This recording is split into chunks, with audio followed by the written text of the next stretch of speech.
Once you've installed your airgun regulator and you've got it set up and working correctly, it should provide you with many years service before it requires a service itself. Some customers have boasted that they've had the regulator installed for nearly 10 years and they still haven't had it to pieces and replaced the O-ring seals. Now, at the point where it does start to become troublesome, you're most likely going to notice a small leak from the breathe hole, and this is generally all that can go wrong with a regulator. And this is very simply caused by the age hardening, wear and tear on the piston stem O-ring and the piston head O-ring,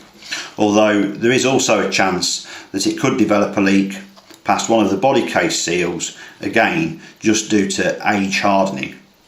Now at this point you're most likely going to need to replace all the seals on your airgun, because I think that you'll find that they've all become aged and withered with time.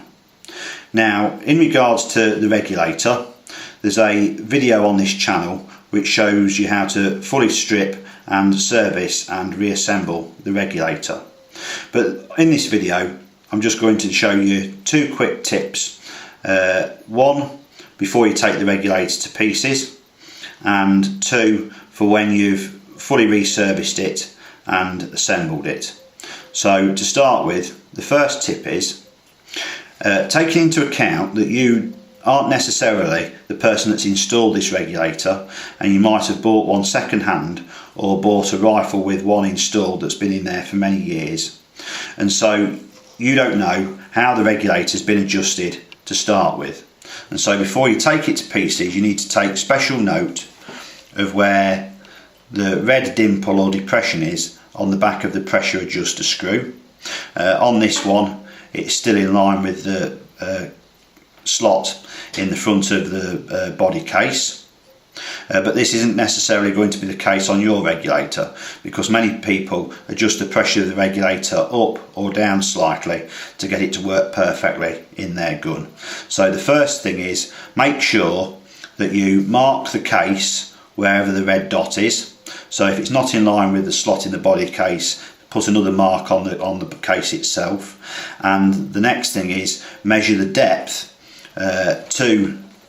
the adjuster screw. So use something to measure that depth, or count the number of turns it takes to get the head of the screw flush with the front of the body case. Now the second big tip is, if the regulator has been working perfectly okay, apart from the fact that it's now started to leak, when you service the regulator, then there's probably no need to polish off and clean out the small mark caused by the knife edge face onto the front of the adjuster screw. So you can just clean this component and degrease it and make sure that it's nice. Now if that's what you're going to do, you want to put the regulator back as close to the original as possible, because if it's been working perfectly okay, the piston will have slightly worn into the bore of the body case. Although you won't be able to see or measure this, there will be some wear where things have started to fit together really nicely. And so to make sure that you reassemble it in exactly the same way, all you need to do is, like on this one, scratch or put a small dot punch mark on the edge of the piston, and then also put a mark on the body case. These just need to be deep enough so that you don't clean them out whilst cleaning and servicing the regulator. And then when you put the regulator back together again, make sure that the line or dot punch on the front of the piston head lines up with the mark that you've put on the body case, and that should hopefully ensure that the regulator continues to work as perfectly as it did before. Now the second tip, this is for once you've reassembled and re-greased your regulator, and it's something that we do but we've not mentioned before, is quite simply, if you're wondering whether you've got enough grease on and it's spread evenly enough around the bore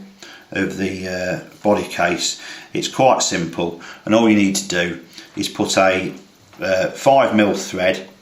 screwed thread, into the front of the piston if it's the Mark 5 or 6, or alternatively you could hold in the drill the front of the body case here and simply give it a spin.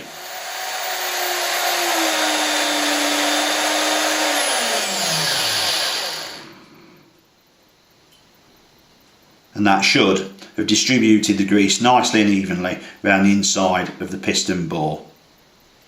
So for more information on servicing your regulator and putting it back together again, please see the other 2 videos on this subject that are in this playlist.